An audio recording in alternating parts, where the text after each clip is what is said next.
Thank you. Good morning. Welcome to Shining Mountain Center for Spiritual Living in this crisp and cool winter's morning. We're so happy to see you here. We know you're a choice where you want to be, and we're glad you chose to come and join us because we love you and we bless you. And we want you to know that we welcome you here with all our hearts. And so I have a few little housekeeping things to share before we get started. And that is that there are prayer request forms on the back table. So if you have something that's heavy on your heart or something you'd like us to celebrate with you, just fill out one of those prayer request forms and put it in the box, and Rev Yvonne and I will pray with you and for you this week. Thank you. Also on the back table, if you're here for the first time, are some newcomer packets that tell you a little bit about us. And there's a form if you want to be added to our mailing list. I don't think I've missed anything. If I have, I apologize, but I don't think I have. So I believe it's now time for some music. Music.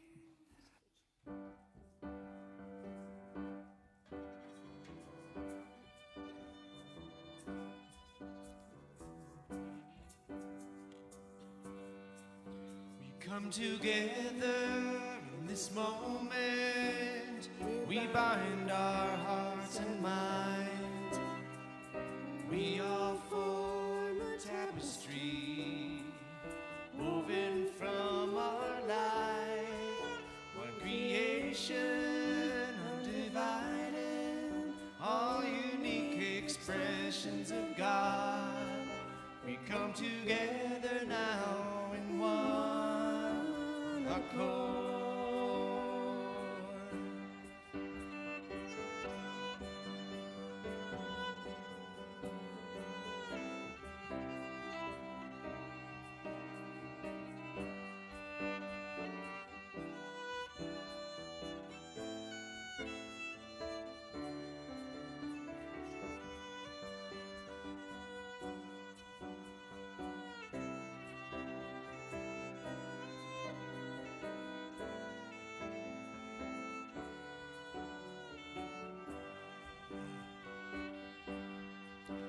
Come together in this moment, we bind our hearts and minds, for we all form a tapestry woven from one life, one creation undivided, all unique expressions of God. We come together now in one accord. We come together now in one accord.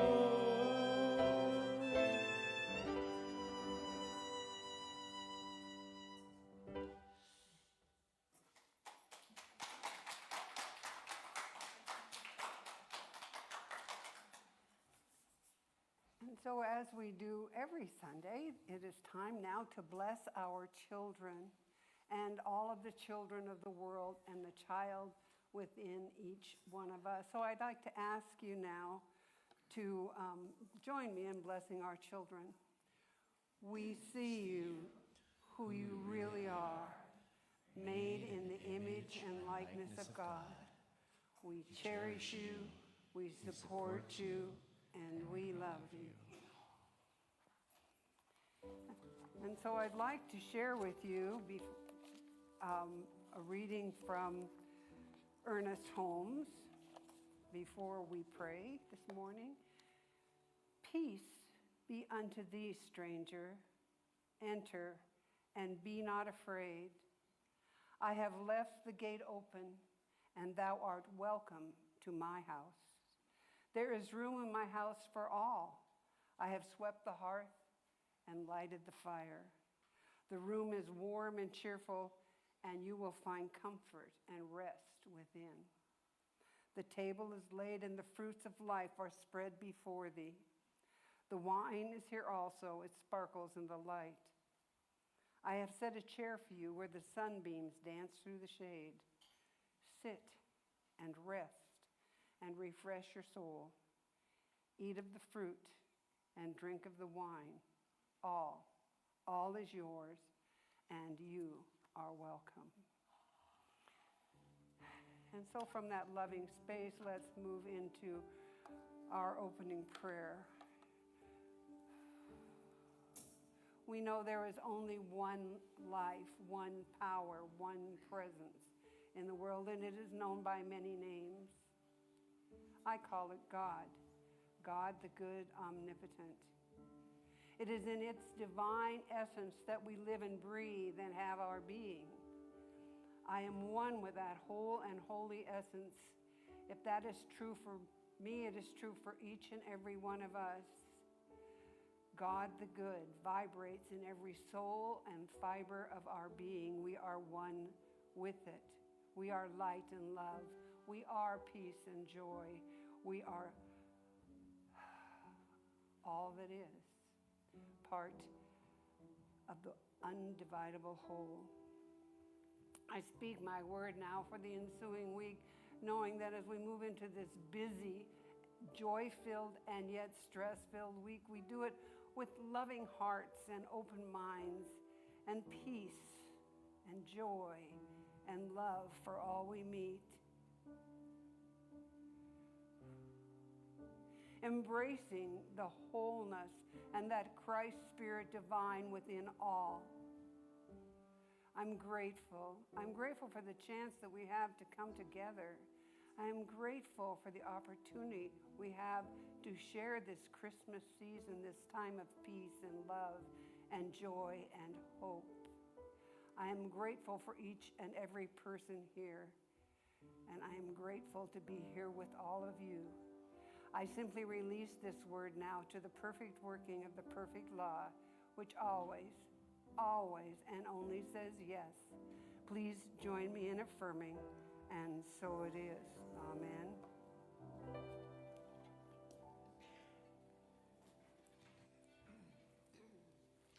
We come together in this moment. We burn our hearts and minds. We all form a tapestry, roving from one mind. Creation undivided, all unique expressions of God. We come together now in one accord.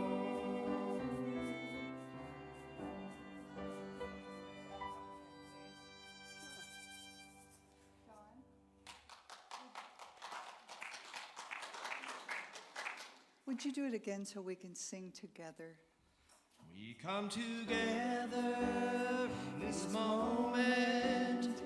We bind our hearts and minds, for we all form a tapestry, woven from one life, one creation, undivided, all unique expressions of God.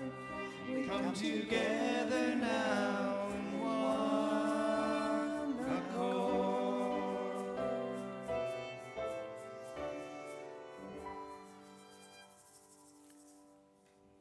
Thank you. Thank you so much.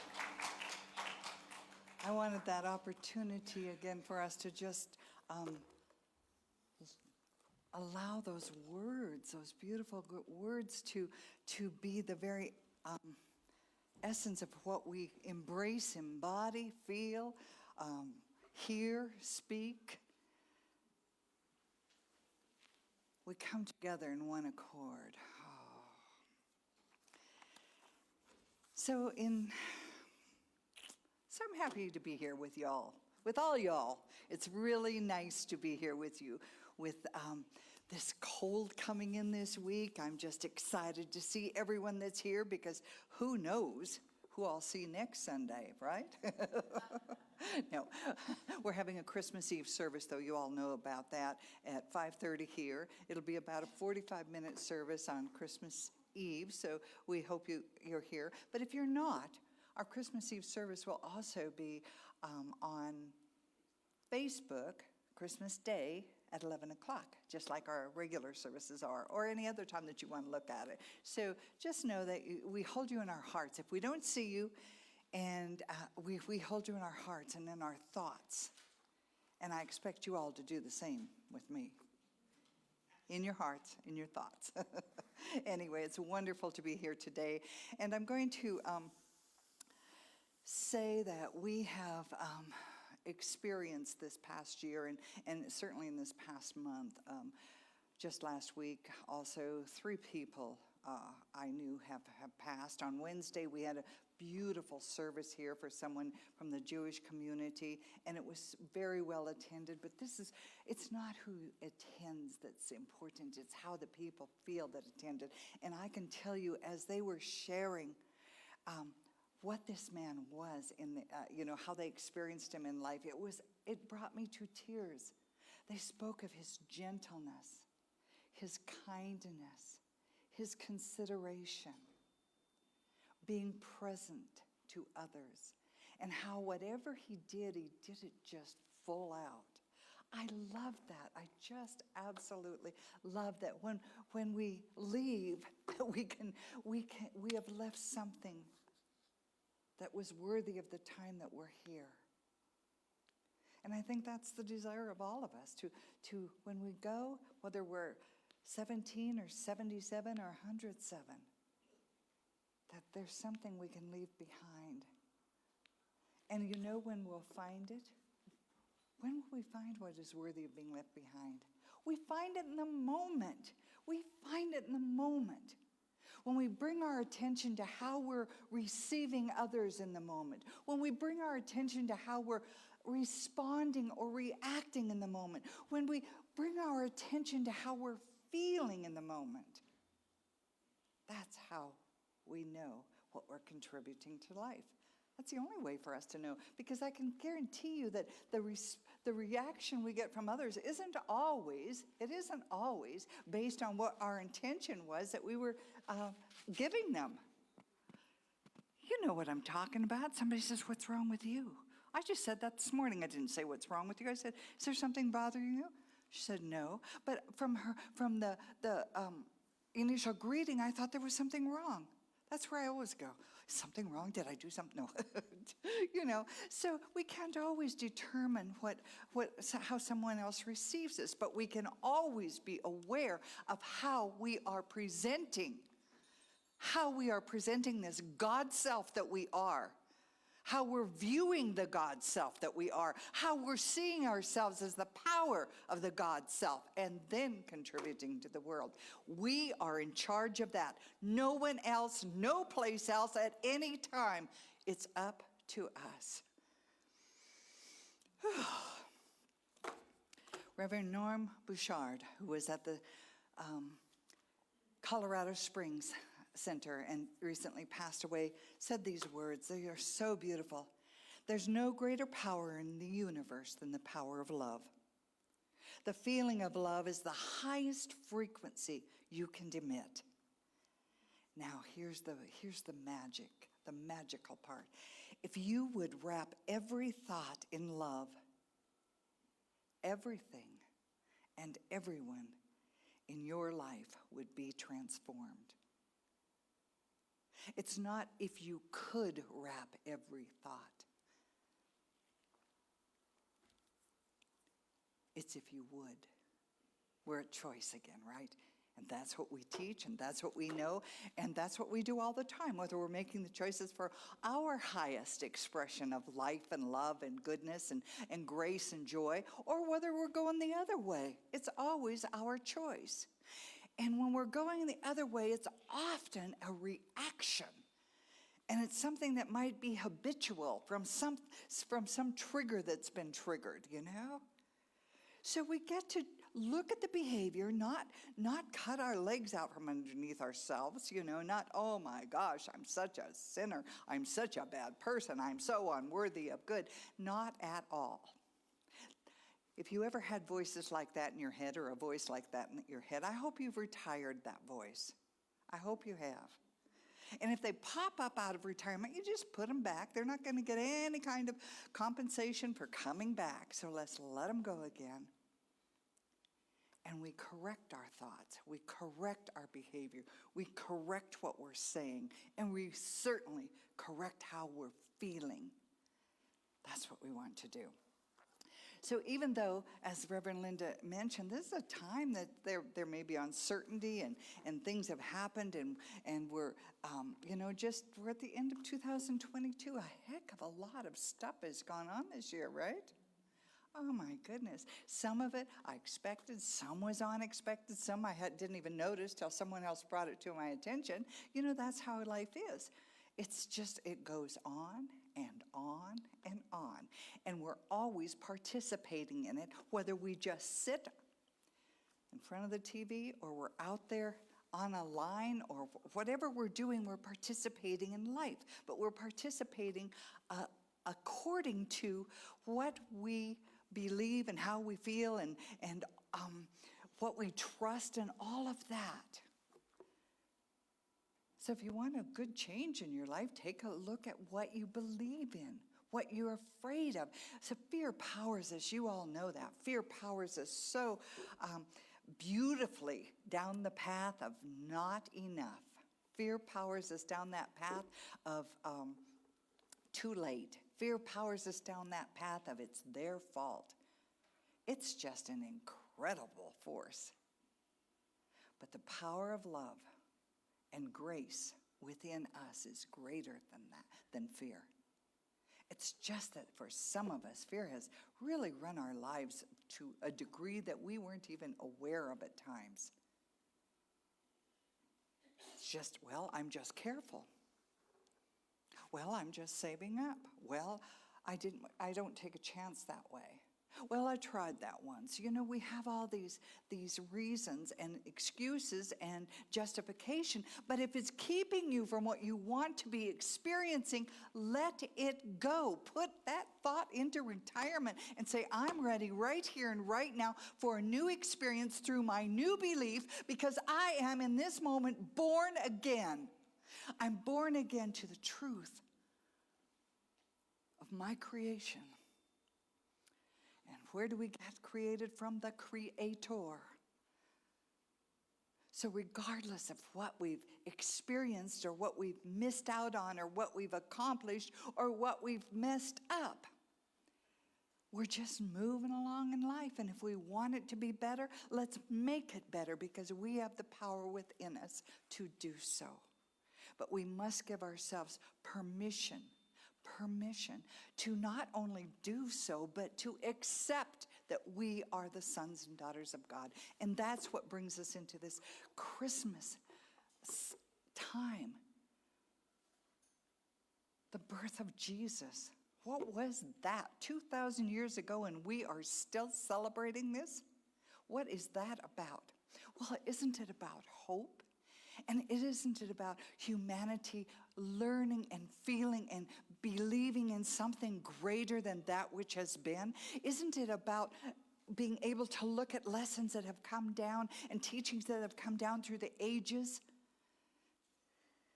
and realizing that there is within us that seed of life, that greatness within us that is pure and holy and God? Isn't that what this Christmas story is about? The way we know it, we know about it's about community too. It's about the entire, it's about humanity, which is the big community. But Thomas Morton said, what can we gain by sailing to the moon if we're not able to cross the abyss that separates us from ourselves? And that's how we are separated from our good. That's how we separate from the other. We separate from ourselves.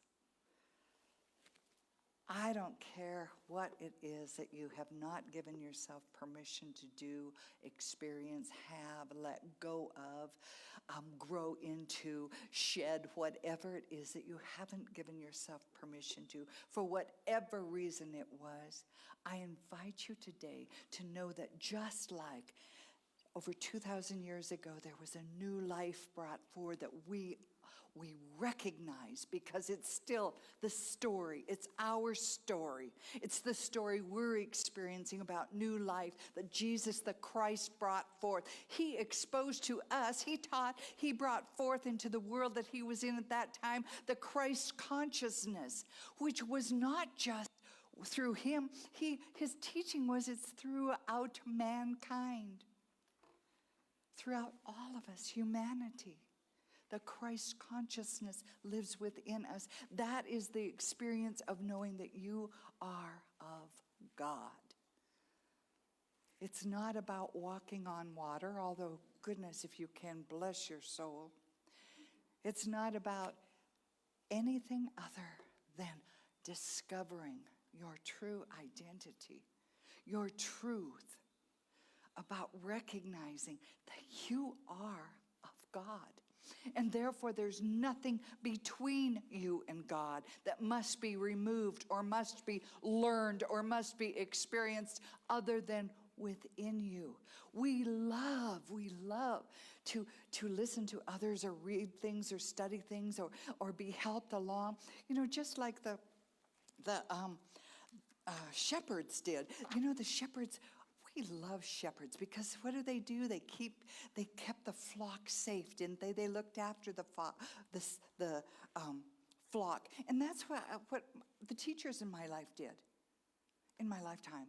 They looked after the students and they brought us forward so that not that we would be helpless, but that we would be able to experience life on a greater level. Now, if sheep aren't looked after, I imagine they're going to die because some predator's going to get them or they're going to get lost. You see, we don't want to be part of the lost sheep because we're only lost from self. We are never lost from God. And so we have this beautiful story of humanity, of this couple traveling to a place for this child to be born, and the nativity scene, which, if home is where the heart is, that was the home of Jesus Christ, because that's where his parents were. These two beautiful people that were awaiting the birth of the Son. And then there were the kings, which represented the value of, as we're moving into life, the giving and the receiving. The giving and receiving that we must do, just like we take air in, we take in the breath, we don't hold on to it, do we? We take it in and we release it. That's what we do in life. Everything is a process of receiving and releasing. We can't grab onto our youth and never let it go. No, we can't grab onto that loved one and know that they will be there forever and ever and ever. No. Or the joy of a moment. No. There's the giving and receiving of life. I think that's what the three kings represented. And as I said, the shepherds were guiding and guarding the sheep, and we have people in our lives, and we become a community that is the shelter for those who come in. And we open our doors to shelter others, to share the safety of being together. You see, it's a different circumstance, but it's the same experience of coming together and learning and accepting and being and becoming more of that which we are together. And the child born. What is a child? A child is new life. New life coming in. We just celebrated a new baby here 6 months ago. A beautiful baby girl came. Our faces lit up. And then we have another baby, a baby boy. Oh my, no, a baby girl?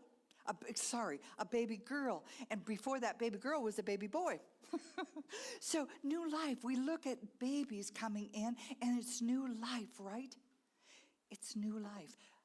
Jesus said, Jesus taught, Jesus showed us new life at any moment we were ready and willing to receive it, acknowledge it, and experience it.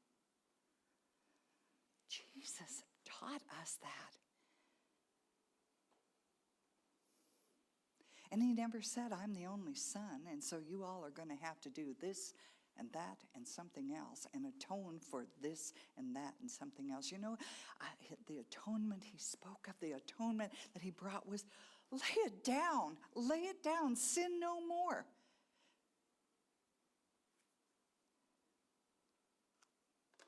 Sin no more just means change your direction. Stop what you're doing. Adjust. Stop it now. Stop it willingly because you're waiting. You're waiting to experience this. Claim it now. Claim your good now. And of course, in this story, this beautiful story of the birth of Jesus the Christ, is the star, which is light, illumination, consciousness. And isn't that what we bring to each other?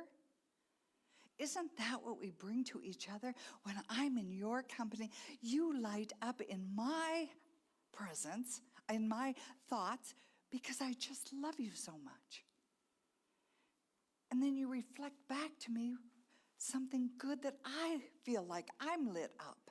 So our consciousness is the light that we carry, and the more we're conscious of our Christ self, the Christ self within, the more we're conscious of that, the more light we give. And the more light that we contribute to the light that's already there in you and you and you and you and everyone here, we are lighting up the world. We are more than the one star. We're more than the one note. When the symphony plays, not one instrument could be the symphony.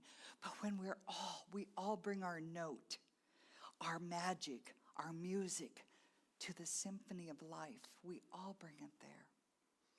And then what is there? Harmony. There's harmony and beauty.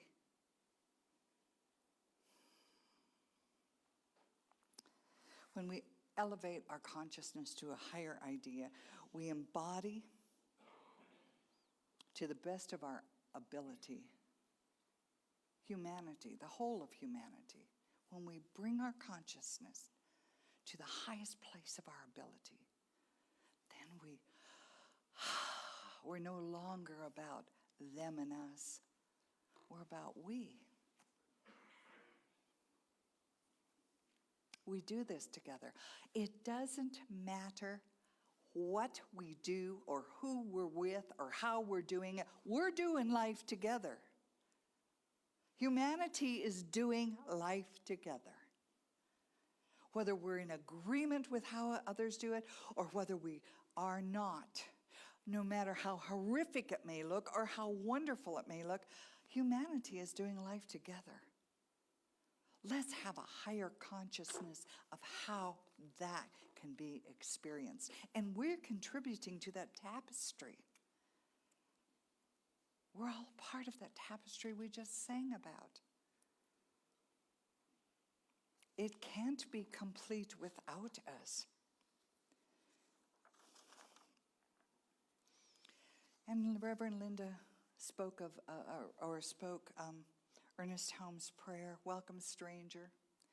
It's so important for us to recognize that the table is set and we are all welcome. The table of Christ consciousness is set and we are all welcome to partake of it.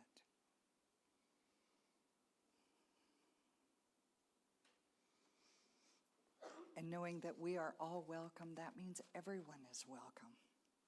And created form turned to the light, and the light of consciousness dawned. we take that beautiful story. And when Christmas season comes rolling around, the first thing that pops into my head is the lights. I'm sure that's common for people. I love the lights. I love the lights. So what we did this year was we bought a pre-lit Christmas tree. And it blinks, and it fades, and it stays solid. And you know that's the only thing I have up in my house for Christmas because I love light. I have boxes of ornaments, but this year I'm just so appreciative and so connected to the lights. Now, not everyone has to do that, of course, but that's what I think about the holidays. I think about lights, and then I think about cooking, and then I think about the presents, and then I get all stressed out. I'm going to have to clean that house again, and then I think about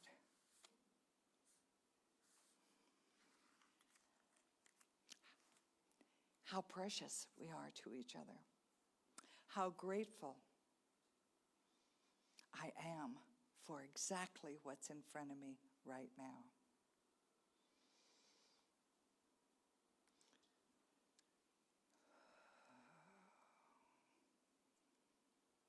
So it isn't what we have to do for Christmas or any holiday. It's what we allow ourselves to be the presence of the one in our most remarkable, unique form. Each one of us so unique, so remarkable. Christ is the image of God. The Word of God manifests through us as our Christ consciousness. It's where God's own idea of itself is expressed as us. We are God's idea of itself. So that's how you know you're magnificent. That's how you know you're worthy. That's how you know you have a birthright that is so about living fully, living out of grace and living in goodness. It's your birthright. And that's how you know that the very essence of you can never be changed or damaged or lost or broken, the very essence of you. Can't happen, no matter what. But it's our believing and trusting and remembering that takes us through life. And so this season is a beautiful time. It's a beautiful time. It seems like we're friendlier. We're friendlier during the holidays, Hi, how are you? It's good to see you. All of that. I love that. Maybe we're more generous at this time of year. I love that too. And maybe we're kinder. Because after all, this is the time when Jesus the Christ was born. This is Christmas. When we celebrate and tell stories. When we share and come together.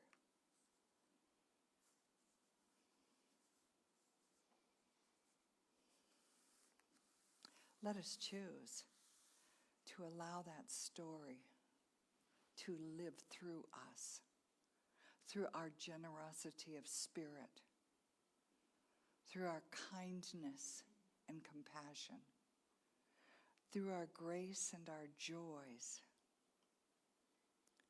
through our appreciation,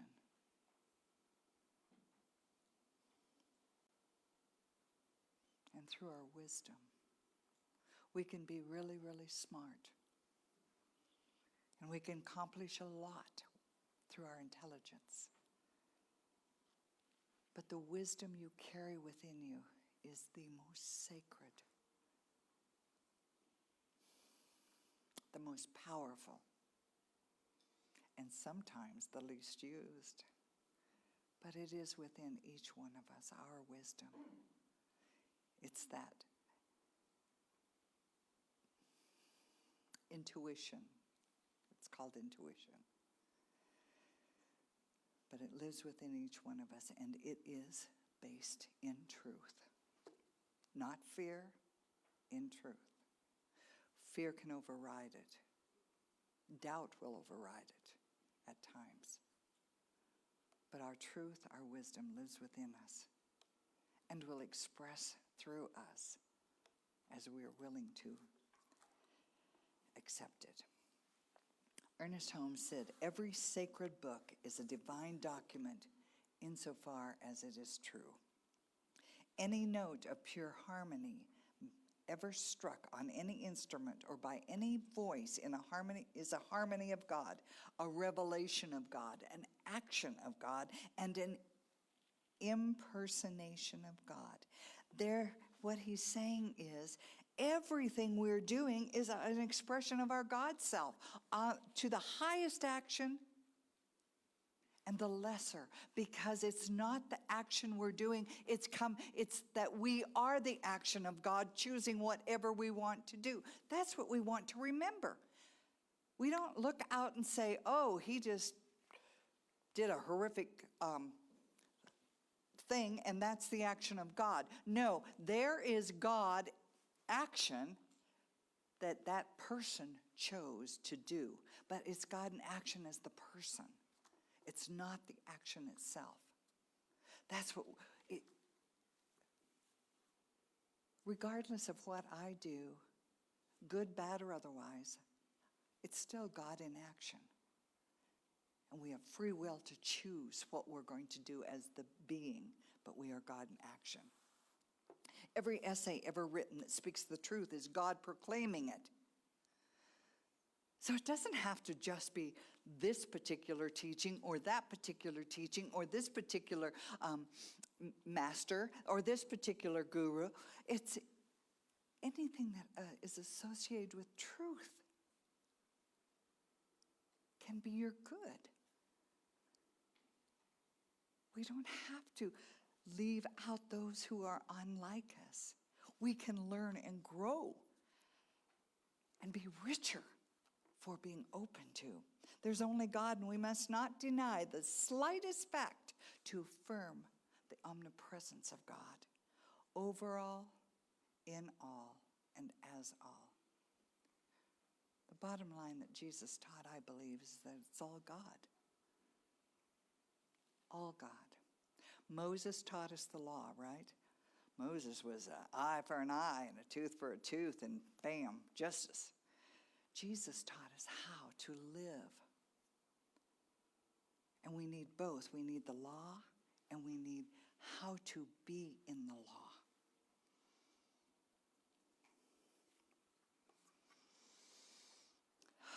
The grace of God means something like, here's your life. You can do with it what you want. But you're here because the party wouldn't have been complete without you. This is a party that we're all invited to, and we're all a choice to attend. So let us enjoy together.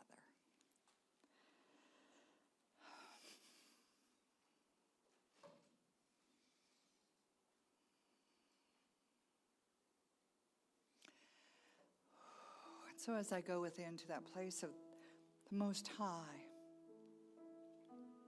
knowing that within each one of us there is a place of the Most High where love resides, and how familiar we are with this love and loving presence within us, it's only the self will know.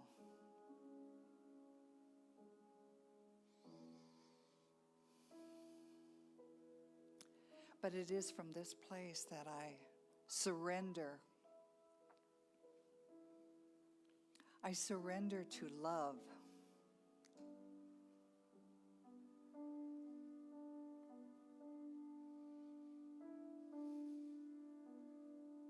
For I truly believe that the love of each human being, if we wrap our thought, every thought we have in love, all of humanity could heal.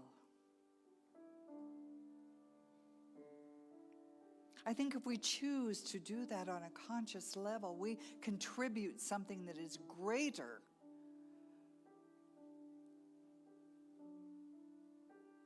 something that is kinder and gentler and has more power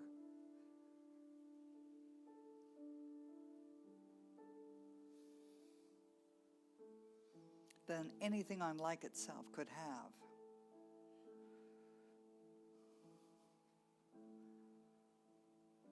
And so I feel that presenting love as the focus of life, of this moment, presenting that idea to self, to the world, that we have, each one of us, a contribution to make to that tapestry of life that is so needed and is so beautiful as it combines with that of the other. And as we contribute our love over and over and over again, the circle expands. Our consciousness is raised. Healing takes place.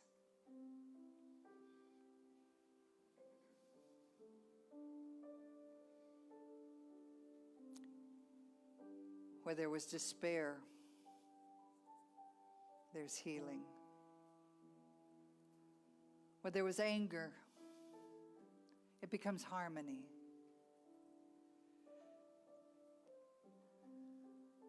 And where there was fear, we find peace.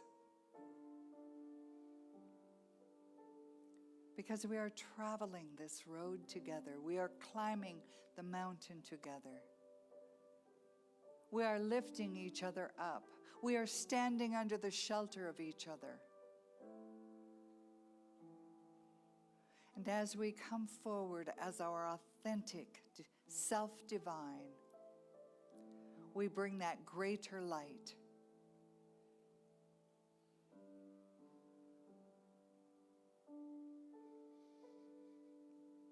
And the darkness no longer exists.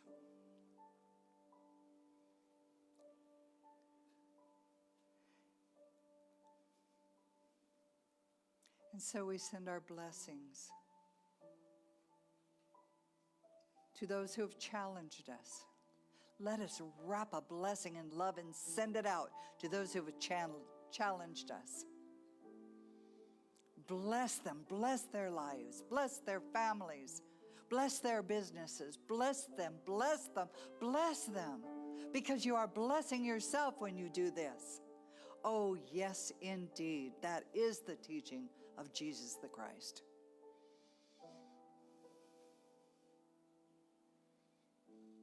Make room at the table for all.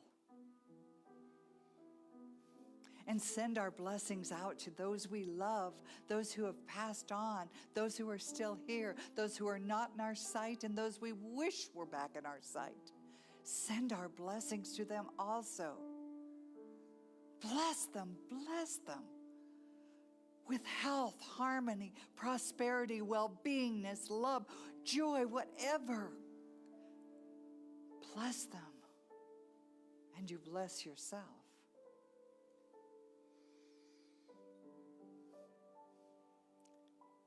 And now let's just we're doing this, let's do it right. Let's direct our blessings towards those things we absolutely, not people necessarily, but those situations,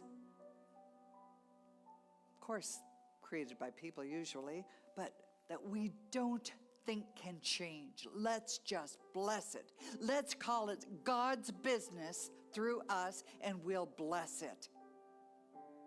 For in God all things are possible, because in love all things are possible.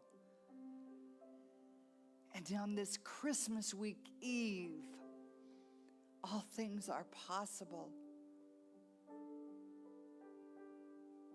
if we open our hearts to that idea.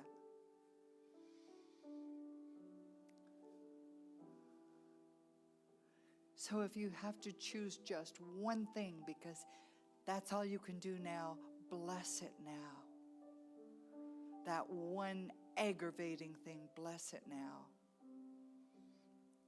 Let the power be in the blessing and not in the aggravation. Let the power be in the blessing and not in the anger. Let the power be in the blessing and not in the fear. Let the power be in the blessing, which is love. And you are the arbiter of love. You are the channel of love. You are the expression of love. And you are the manifestation of God's love. And this is so, and it will always be so.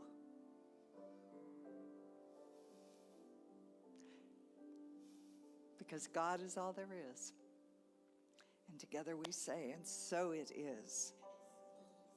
Amen.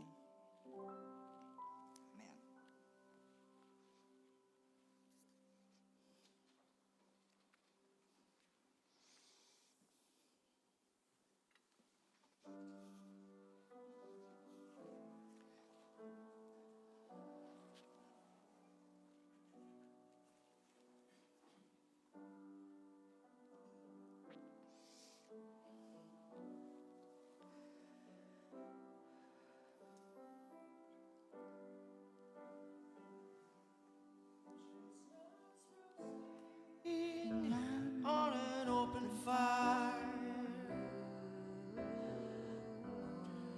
Jack Frost nipping at your nose, Yuletide carols being sung by a choir, and folks dressed up like Eskimos. Everybody knows the turkey and some mistletoe help to make the season bright. And tiny tots with their eyes all aglow will find it hard to sleep tonight. You know that Santa's on his way. He's loaded lots of toys and goodies on his sleigh. every mother's child is gonna spy To see if reindeer really know how to fly. and So I'm offering this simple phrase to kids from 1 to 192. Although it's been said many times, many ways, Merry Christmas, Merry Christmas, Merry Christmas to you. Story, because it's our story. If you'd say that again, I'd appreciate that. Thank you.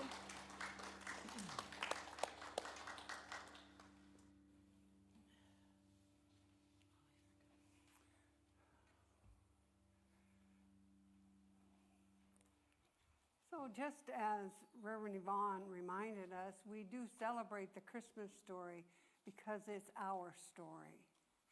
It's our story of being born into the grace of the divine. And so we've come to that time in our service where we get to put into practice the law of circulation. And there's a basket on the back table for your tithe, your gift, your offering, if you're here in the sanctuary.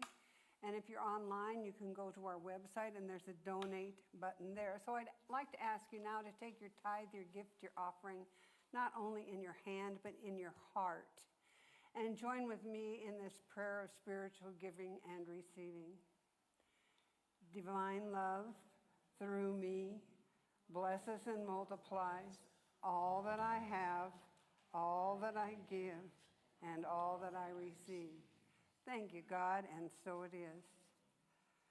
And so I want to thank everyone who joined us online today and remind you that we will be having a service at 5:30 on Christmas Eve. It will be on Facebook and on Christmas morning as well. And we hope and we know that we will enjoy your joining us for that. So again, thank you. So to start our